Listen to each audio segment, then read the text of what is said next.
Nous sommes à l'extrême sud du pays, dans un petit village perdu dans l'immensité de la forêt équatoriale.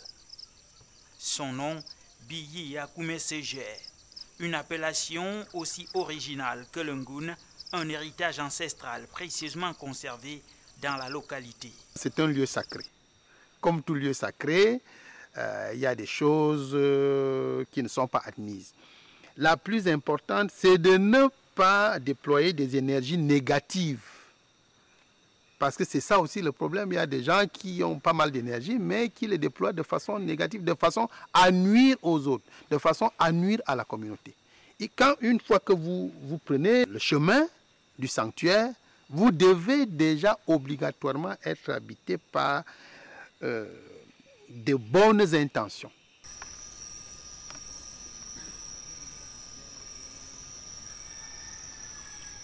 Ce lieu sacré est aménagé sous la canopée à quelques mètres du village. C'est une sorte de sanctuaire, un lieu sacré qui sert de pont entre les vivants et les morts. C'est notre lieu de transcendance. C'est le lieu où nous rentrons en liaison, en communion, en synergie avec nos morts.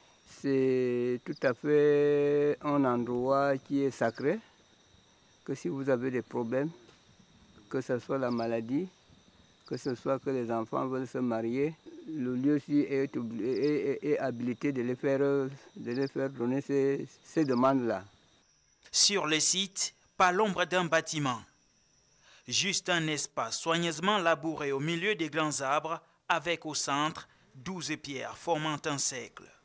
Derrière moi, il y a le cercle sacré à 12 pierres. C'est le lieu de concentration des énergies positives.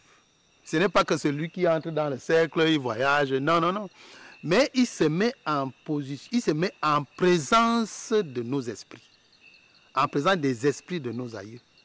Voilà pourquoi il devient transparent. Voilà pourquoi tout doit pouvoir s'arranger. C'est un lieu de pèlerinage pour tout le clan Mimboman et ses différentes déclinaisons chez les Boulous, les Ewondo et bien d'autres ethnies. On s'est retrouvés ici, comme on se retrouve chaque année dans un village. On fait la ronde des villages de notre clan. Et quand nous nous sommes donc retrouvés ici, au mois d'août de l'année passée, eh bien, tous les dignitaires de notre clan ont décidé de faire de cet endroit le sanctuaire de tout notre clan. Chaque année, ils sont nombreux, les descendants Mimboman, à visiter ce lieu sacré. Certains, après une communication avec les ancêtres, confirment en être sortis avec des effets concrets. L'accident que j'ai eu, il y a la blessure sur la tête que j'ai eue. Les deux côtes-ci se sont cassées. Et à ce niveau-là, l'arbre m'a pris jusqu'à descendre et le genou-ci s'est incliné et aller de l'autre côté. L'arbre est venu m'asseoir et c'est venu s'asseoir jusqu'à ce niveau-là. Le jour-là, on m'a amené à l'hôpital. Ça ne tenait pas tellement. Le moment que je suis venu ici, là, j'ai prié. J'ai demandé à tous ceux qui sont déjà partis, sont déjà morts, que bon, si vous étiez fâchés de moi, me voici, j'ai eu l'accident. Le moment que je suis venu les expliquer, me voici donc déjà guéri. Comme leurs ancêtres à leur temps, les gardiens de la tradition ici ont le devoir de préserver cet héritage.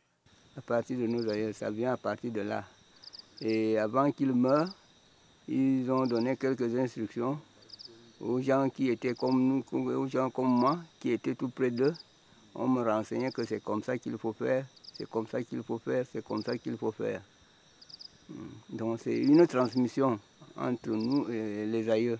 Quelque chose qui vous a été laissé par vos parents, par vos aïeux, par vos parents, pourquoi avoir peur de ça? Je peux avoir peur quand je vois que ça ne tourne pas bien. Là j'ai peur, là je peux avoir peur. Si je meurs, je veux aussi initier quelqu'un d'autre qui restera faire la même chose comme je le faisais. Grâce à cet attachement viscéral aux valeurs traditionnelles, le Ngoun a encore de beaux jours devant lui.